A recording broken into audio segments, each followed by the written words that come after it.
വീട്ടിൽ കയറിയുള്ള പരിശോധന E D ആഗ്രഹിക്കാൻ തുടങ്ങിയിട്ട് വളരെ കാലമായി.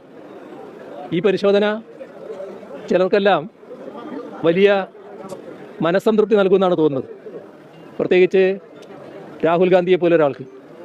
കാരണം എന്തുകൊണ്ട് പിണറായി വിജയൻ്റെ വീട് റെഡി ചെയ്യുന്നില്ല, എന്തുകൊണ്ട് പിണറായി വിജയനെ അറസ്റ്റ് ചെയ്യുന്നില്ല എന്നതായിരുന്നു രാഹുൽ ഗാന്ധി ചോദിച്ച ചോദ്യം.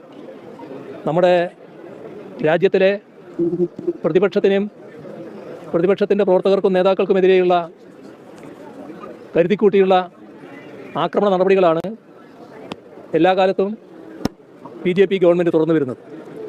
അതിനെതിരെ ശക്തമായ പ്രതിഷേധം രാജ്യവ്യാപകമായി തന്നെ ഉയർന്നു വന്നിട്ടുണ്ട്. പക്ഷേ തങ്ങളുടെ പാർട്ടിക്കാരല്ലാത്ത പാർട്ടിക്കാർക്ക് നേരെ EDയുടെ കടന്നുകയറ്റം നടന്നോട്ടെ എന്ന നിലപാടാണ് കോൺഗ്രസ് സ്വീകരിച്ചിട്ടുള്ളത്. ഏതായാലും ഇതുകൊണ്ടൊന്നും ഞങ്ങൾ അവസാനിക്കാൻ പോകുന്നില്ല. ഇത് ഒരു തുടക്കം മാത്രമായിട്ടേ ഞങ്ങൾ കാണുന്നുള്ളൂ. ഈ തരത്തിലുള്ള ഏതെങ്കിലും നടപടികൾ കൊണ്ട് ഞങ്ങളെ തളർത്തിക്കളയാമെന്ന് വ്യാമോഹിക്കേണ്ടതില്ല.